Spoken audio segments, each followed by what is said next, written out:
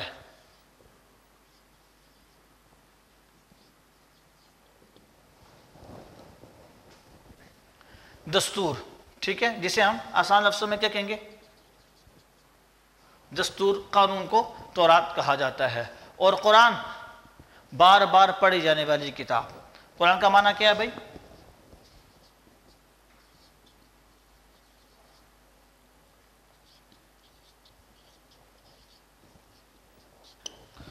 بار بار پڑھی جانے والی کتاب یہ قرآن ہے۔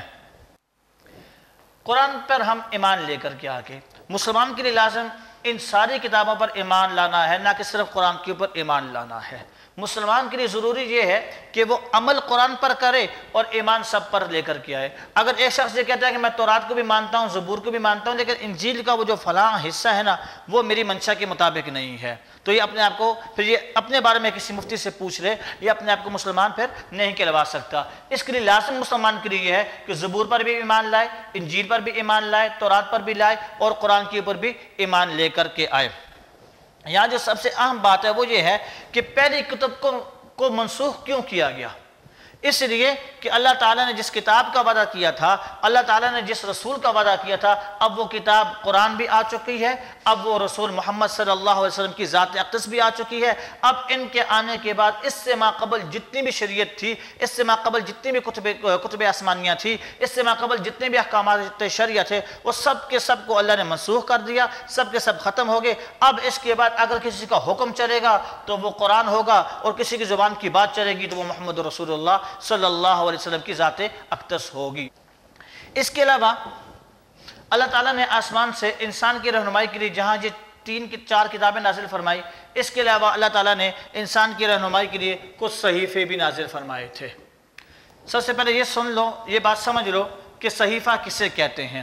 چند اوراق پر مبنی اللہ کی طرف سے کوئی حکم نازل کیا گیا ہو تو اسے صحیفہ کہتے ہیں۔ مکمل کتاب نہ ہو، بس صرف چند احکامات، چند ایک باتیں، چند ایک دلائل دے دی گئے ہوں تو اسے صحیفہ کہتے ہیں۔ اور باقی تو صحیفوں کی تعداد تو بہت ساری ہے، بعض روایات میں 400 بھی آئی ہے، بعض روایات میں 100 بھی آئی ہے، ٹھیک ہے، مختلف روایات میں مختلف اس کی تعداد ہمیں بتلائی گئی ہے۔ لیکن 2 صحیفوں کا ذکر اللہ تعالیٰ نے قرآن میں نازل فرمایا ہے، ایک صحیفہ آدم اور دوسرا صحیفہ ہے ابراہیم علیہ السلام۔ ان 2 کا ذکر کہاں پر بھی آیا ہے؟ ان 2 کا ذکر اللہ تعالیٰ نے قرآن میں بھی نازل فرمایا ہے۔ اور ان ساری کی ساری کتابوں میں تورات، زبور، انجیل، قرآن، چلے ایک منٹ قرآن کو آپ چھوڑ دیں، تورات، زبور، انجیل کے اندر اور جو اس سے پہلے صحیفے نازل ہوئے، ان سب میں جو مشترک تعلیم تھی نا، وہ سب کی مشترک تعلیم ایک جیسی تھی۔ کون کون سی تھی؟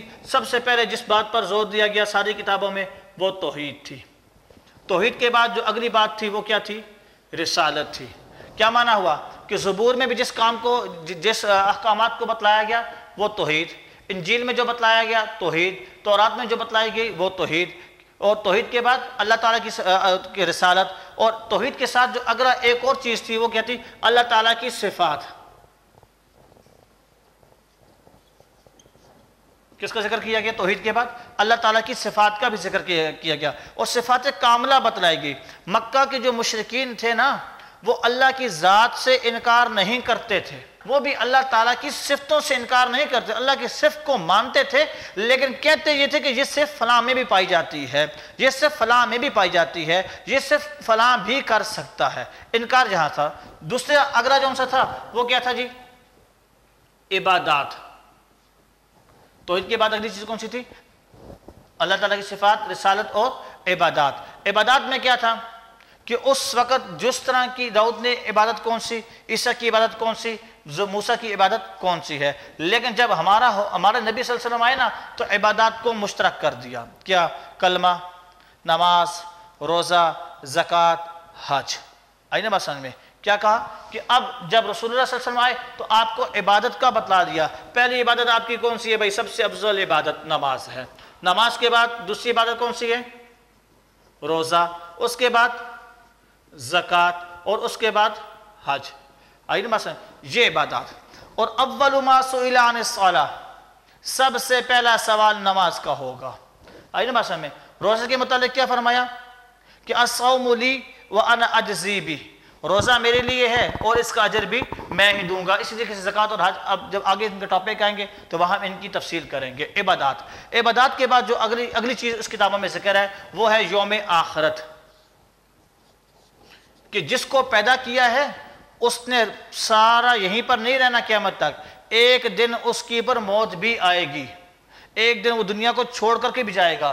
اور یوم آخرت کے اوپر ایمان لانا، ان کو بھی بتلایا گیا۔ زبور میں، انجیل میں، تورات میں، ان کتابوں میں بھی بتلایا گیا کہ ایک دن موت نے آنا ہے اور موت کے بعد جو زندگی آپ نے یہاں گزاری ہے اس کا حساب و کتاب یہاں پر ہوگا۔ دلیل کیا ہے؟ مالک یوم الدین۔ اور جب مالک یوم الدین کیا معنی ہوا؟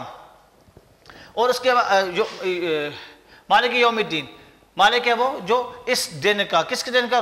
روز جزا کے دن کا جو مالک ہے۔ روز جزا میں کیا ہوگا؟ دو چیزوں کا حساب و کتاب ہوگا، ایک تو اعمال پہ سزا، نیک اعمال، اس کی نیک اعمال پہ جزا دی جائے گی اور برے اعمال کے اوپر سزا دی جائے گی۔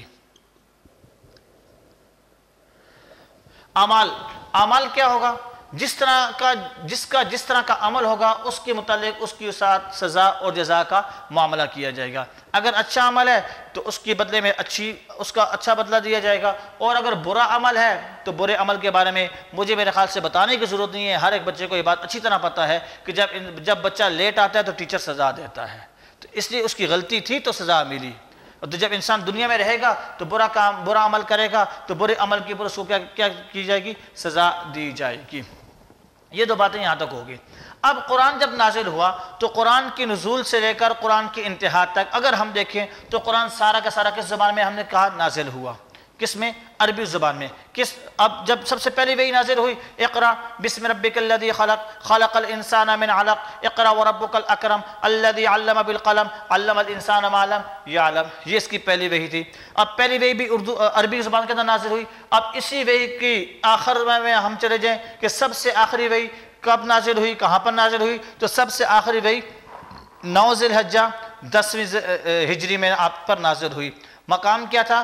مقام میں عرفات کے اوپر آپ صلی اللہ علیہ وسلم اپنی اونٹنی کے اوپر سوار تھے اور وہاں پر جبریل امین آئے، اور آنے کے بعد آپ سے چھٹا پارہ سورہ المائدہ اور آیت نمبر 3 کا ایک حصہ، کچھ حصہ آپ کے سامنے پڑھا۔ وہ کیا تھا کہ الیوم اکملت لکم دینکم واتممت علیکم نعمتی ورضیت لکم الاسلام دینا۔ تو یہ کیا ہم نے یہاں بات کیا نکالی کہ قرآن کس زبان میں؟ عربی زبان میں۔ جب ابتدا ہوئی تھی تو بھی عربی میں تھا، اور جب اس کی انتہا ہوئی تو بھی عربی میں، اور آج جس شکل میں اگر ہمارے پاس موجود ہے تو بھی وہ عربی زبان کے اندر ہی ہمارے پاس موجود ہے۔ السلام علیکم ورحمۃ اللہ وبرکاتہ۔